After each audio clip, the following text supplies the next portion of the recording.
মানুষকে মাফ করে যে এরা জান্নাতে যাবে।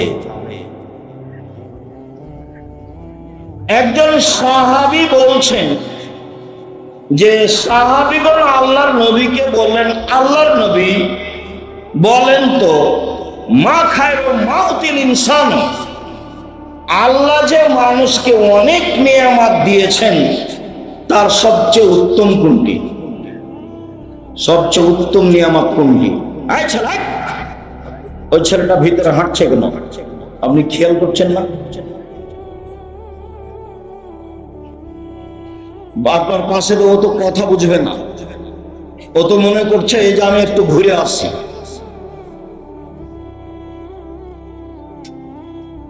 স্বভাব পরিবর্তন করতে হবে। তাফসীর মাহফিল করতে আসেনি যে আসবেন যাবেন আসবেন যাবেন বাদাম খাবেন, এটা নয়। চায়ের স্টলে বসে থাকবেন, এই নোংরা নেককারজনক ঘৃণিত স্বভাব ত্যাগ করবেন। আল্লাহ রাসূল বলছেন মানুষকে আল্লাহ যত নিয়ামত দিয়েছেন তার সবচেয়ে উত্তম নিয়ামত হচ্ছে ভালো চাল চলন। নওয়াস ইবনে সামান রাদিয়াল্লাহু তাআলা আনহু বলেন রাসূল সাল্লাল্লাহু আলাইহি সাল্লামকে জিজ্ঞাসা করা হলো, আল্লাহর নবী মাল বিররু ওয়াল ইসমা, পাপ কি জিনিস নেকি কি জিনিস? আল্লাহর নবী উত্তরে বললেন আল বিররু হুসনুল খুলুক, পৃথিবীর মানুষ মনে রেখো নেকি হলো ভালো চাল চলন। আল্লাহর নবী উত্তরে বললেন না হজ হলো নেকি, আল্লাহর নবী উত্তরে বললেন না রমজান মাসের সিয়াম রোজা হলো নেকি। আল্লাহ রাসূল উত্তরে বললেন ভালো চাল চলন হলো নেকির কাজ। ঘুমানোর পূর্বে আজ বড় ভাইয়ের সাথে যদি গন্ডগোল হয়ে থাকে, গন্ডগোল বড় ভাইয়ের কারণেই হয়েছে, কিন্তু আপনাকে হাত ধরে ক্ষমা নিতে হবে, এটাই হলো ভালো চালচলন। যায় যায় যদি গন্ডগোল হয়ে থাকে, ঝগড়া হয়ে থাকে, ঝগড়া বড় জায়ের কারণেই হয়েছে, ছোট জাকে বড় জায়ের হাত ধরে ক্ষমা নিতে হবে, এটাই ভালো চালচলন। ক্ষমা নীতি। সম্মানিত দিনী ভাই বোন, সদাচরণ দিয়ে সবচেয়ে দামি জান্নাত পাওয়া যায়। আবু মুসা আশআরী রাদিয়াল্লাহু তাআলা আনহু বলেন রাসূল সাল্লাল্লাহু আলাইহি ওয়াসাল্লাম বললেন মনে রেখো জান্নাতে কতগুলি ঘর রয়েছে যার বাহির থেকে ভিতর দেখা যায়, ভিতর থেকে বাহির দেখা যায়, উন্নত মানের পদার্থ দিয়ে তৈরি। সাহাবীগণ বললেন আল্লাহর নবী এত দামি জান্নাত কে পাবে? আল্লাহ রাসূল উত্তরে বললেন ভালো চাল চলন যার সে পাবে। সদাচরণ দিয়ে সবচেয়ে দামি জান্নাত পাওয়া যায়। সদাচরণ দিয়ে জান্নাতুল ফেরদাউস পাওয়া যায়। উমামা বাহিলী রাদিয়াল্লাহু তাআলা আনহু বলেন রাসূল সাল্লাল্লাহু আলাইহি সাল্লাম বললেন পৃথিবীর মানুষ শুনে রেখো যে ব্যক্তি তর্ক করবে না সত্য হলেও। আব্দুল্লাহ এক সাহেব এটা বলেছেন, আরে না এটা বলেছেন, আরে না এটা বলেছেন। আসসালামু আলাইকুম, গেলাম, আমি তর্ক করতে রাজি নই। সত্য হলেও যে তর্ক করবে না, আমি মুহাম্মদ সাল্লাল্লাহু আলাইহি সাল্লাম তাকে একটা জান্নাতে ঘর নিয়ে দিব। ওমান তারাকাল কিজবা ওয়াইন কানা মাঝে, মজাক করে হলে কেউ যদি মিথ্যা কথা ছেড়ে দেয়, আমি মুহাম্মদ সাল্লাল্লাহু আলাইহি সাল্লাম তাকে জান্নাতে একটা ঘর নিয়ে দিব। রাসূল সাল্লাল্লাহু আলাইহি সাল্লাম বলেন আলাল জান্নাত লিমান হাসানা খুলুকাহু, কেউ যদি সুন্দর চাল চলন করে আমি তাকে জান্নাতুল ফেরদাউস নিয়ে দিব। সম্মানিত দিনী ভাই বোন, তিনটে মেয়ের লালন পালন করলে, দুইটা মেয়ের লালন পালন করলে নবীর সাথে জান্নাতে থাকা যায়, কিন্তু কোন জান্নাত সেটা উল্লেখ করা হয়নি। আর এখন আল্লাহ রাসূল বলছেন কারো যদি ভালো চাল চলন হয় তাহলে সে কোন জান্নাতে থাকবে? জান্নাতুল ফেরদাউস। ভালো চাল চলন জীবনে একটি জরুরি কাজ। ভালো চাল চলনে রুজি বেশি হয়ে যায়, ভালো চাল চলনে বয়স বেশি হয়ে যায়। আনাস রাদিয়াল্লাহু তাআলা আনহু বলেন, রাসূল সাল্লাল্লাহু আলাইহি সাল্লাম বলেছেন, মান সাররাহু আইয়ুবসাতা লাহু ফি রিজকিহি ওয়া ইনসালু ফি আসরিহি, যে চায় তার বয়স বেশি হয়ে যাক, যে চায় তার রুজি বেশি হয়ে যাক, ফালইয়াসিল রাহিমাহু, সে যেন সদাচরণ করে। সদাচরণ করলে রুজি বেশি হবে, সদাচরণ করলে বয়স বেশি হবে। এই ছেলে, তোমরা যারা দায়িত্ব পালন করছো দেখো তো ওইদিকে কি কোন ছেলেরা দৌড়াদৌড়ি করছে? আমি এখান থেকে শব্দ শুনতে পাচ্ছি কেন?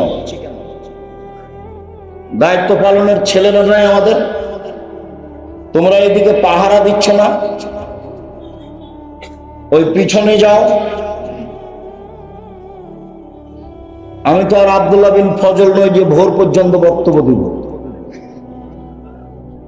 আমরা একটা পর্যায়ে চলে আসছি, কাজে কেউ হেঁটে বেড়াবে, গল্প করবে, এই নোংরা স্বভাবের লোক তো আমি চাইনি।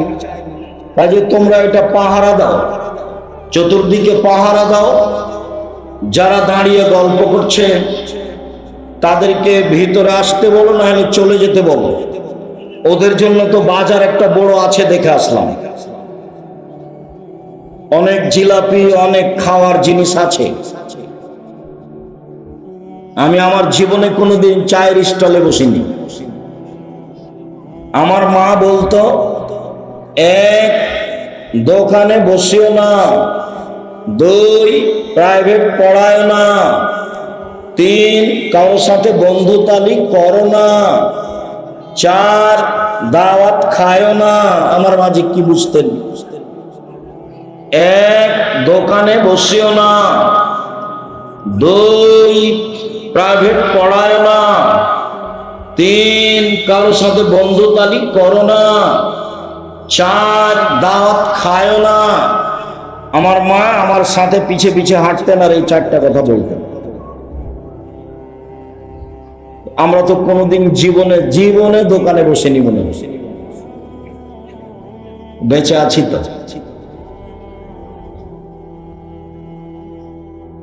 বেঁচে নেই। দাওয়াত খেয়েছি তো ছাত্র জীবন শেষ হলে, এখন তো দাওয়াত খাই। তো অনেক সময় হিসাব করি আর কি। ছাত্র জীবনে আমার মায়ের কথাটা আমি বাস্তবায়নের চেষ্টা করেছি, যদিচ চারটার কারণে একটা আমার রহস্য আমার মা বলতেন যে যার সাথে দোস্তানি করেছ কয়দিন পরে ওর সাথে আর মিল খাবে না, তখন ওর পেটে ছুরি দিয়ে পালিয়ে যাবে। এইটার রহস্য আমার মা বলতেন, বাকিগুলো আমার মা রহস্য বলেননি, কিন্তু বলার সময় তো এটা বলতেন এই চারটে। তার মানে দোকানে বসার স্বভাব ভালো নয়।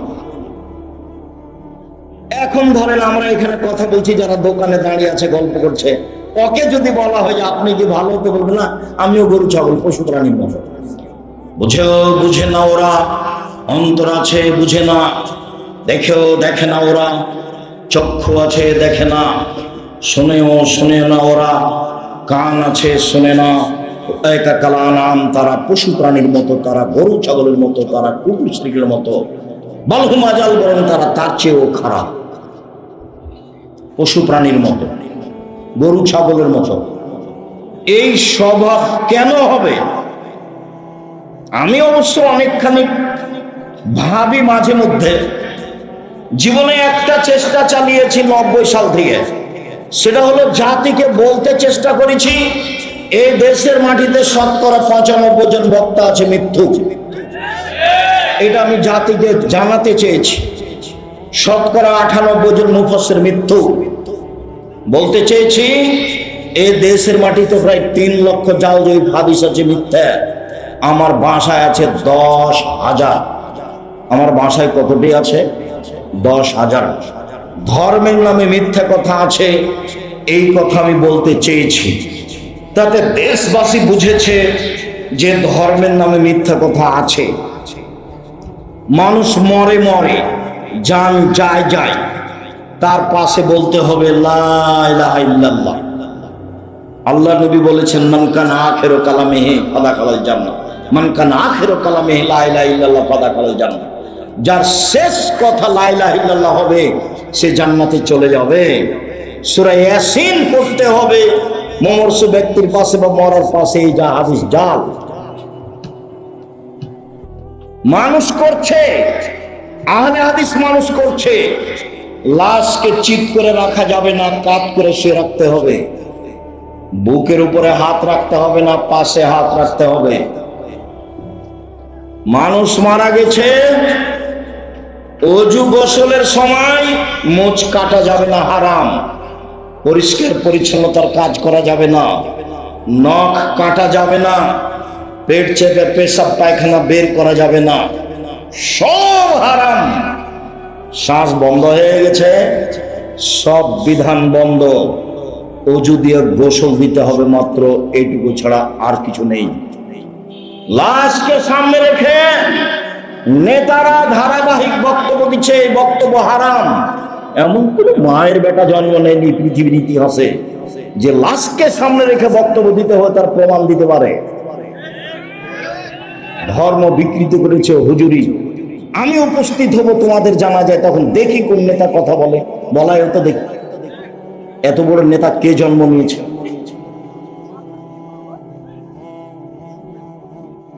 তোমাদের এলাকায় ওরকম পরিবেশে একদিন আসি, আমি তো এসেছিলাম।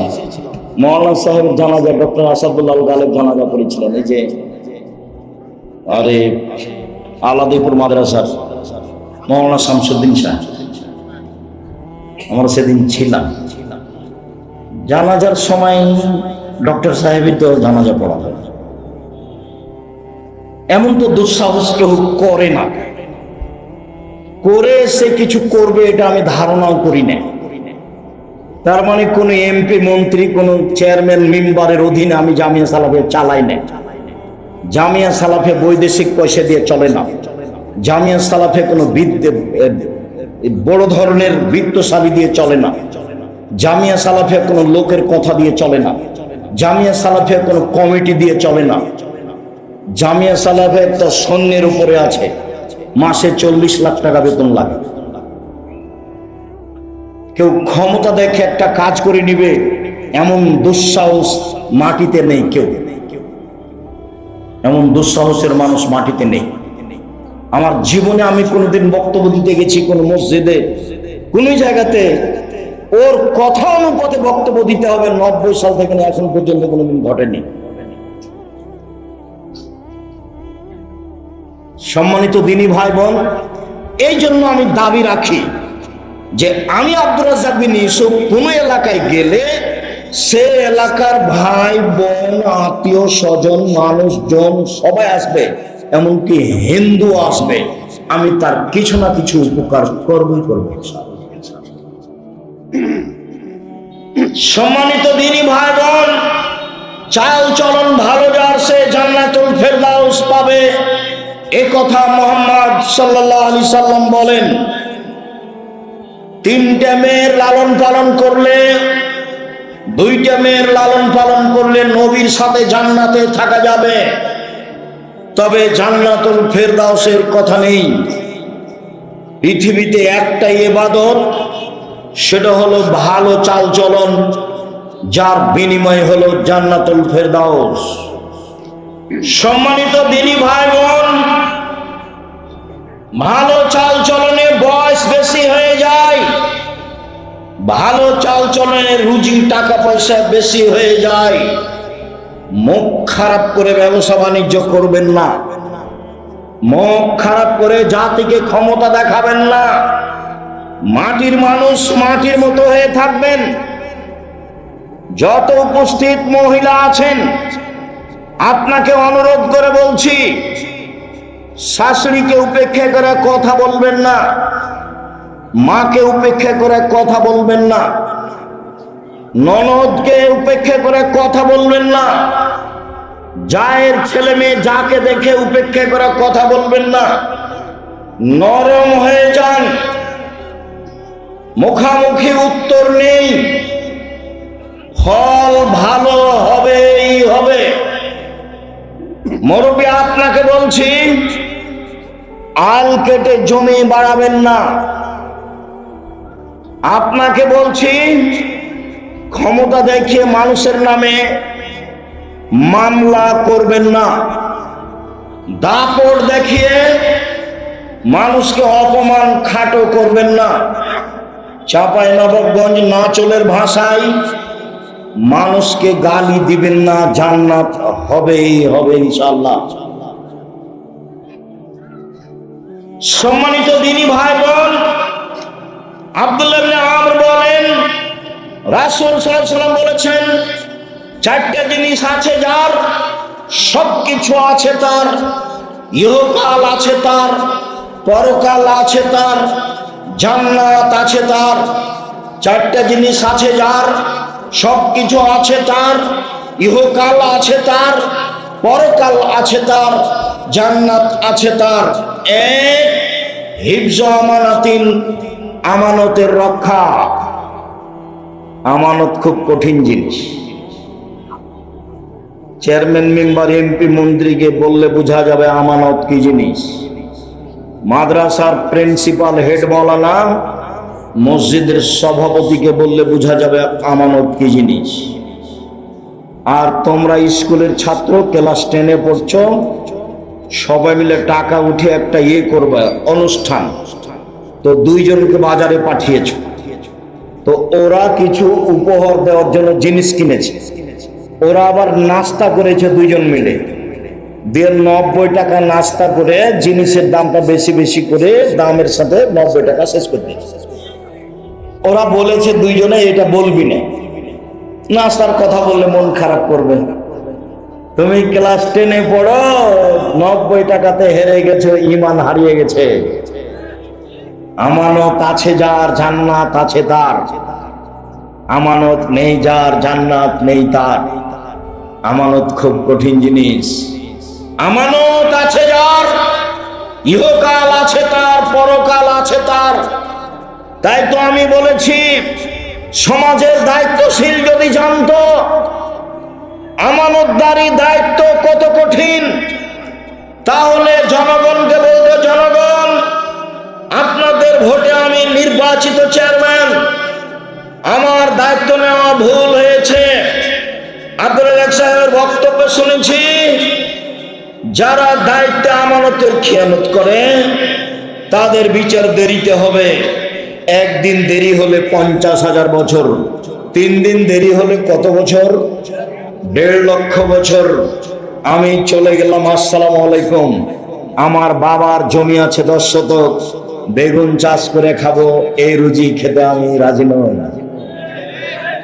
আবু জার গেফারি রাদিয়াল্লাহু তাআলা বলেছিলেন, আল্লাহর নবী আমাকে এলাকার নেতা করে দেন। আবু জার গেফারি বলছে, আল্লাহ রাসূল বলছেন, আবু জার গেফারি তুমি করেছো কি? নেতৃত্ব আমানত, আর তুমি হলে জয়ীফ, দুর্বল, দুটাই এক নয়, হবে না তোমার নেতৃত্ব দেওয়া। পিঠের উপরে থাবা মেরে বলছে, আবু জার গেফারি তুমি করেছো কি? বিচারের মাঠে নেতার সামনের চুলকে ধ্রুবসার তারার সাথে বেঁধে ঝুলিয়ে রেখে দিবেন। এরপরেও বলবে, এইভাবে আমার ঝুলে থাকা ভালো দুইজনের মাঝে দায়িত্ব পালন করার চেয়ে। সবাই দেখতে পারেন, প্রত্যেকটা হাদিস গ্রন্থে আছে নির্বাচন অধ্যায়, রাজত্ব পর্ব। অতএব আমানতদারি আছে যার, জান্নাত আছে তার। 2, হুসন খালিকাতিন, ভালো চাল চলন যার, জান্নাত আছে তার। 3, সিদক হাদিসিন, সত্য কথা যার, জান্নাত আছে তার। 4, ইফাতুন বিতমতিন, বৈধ রুজি যার, জান্নাত আছে তার। 1, দিন মজুরি। 2, বৈধ চাকরি। 3, জমি চাষ, জাতির উপকার করা যাবে না, বেঁচে থাকা যাবে মাত্র। 4, ব্যবসা, চকলেট হলেও জাতির উপকার করা যাবে। সারাদিনে 500 টাকা যদি 200 টাকা যদি বিক্রি করি, তাহলে 100 টাকা যদি লাভ থাকে, 30 টাকা খাবো, 70 টাকা থেকে যাবে। মোহাম্মদ সাল্লাল্লাহু আলাইহি ওয়াসাল্লাম বলেন, বিবেচনা করে মধ্যম পন্থায় খরচ করা অর্ধেক জীবিকা নির্বাহ। মধ্যম পন্থায় খরচ করা অর্ধেক জীবিকা নির্বাহ। আয় অনুপাতে ব্যয় করা অর্ধেক জীবিকা নির্বাহ। বোকামি খরচ করলে সংসার ধ্বংস হবে।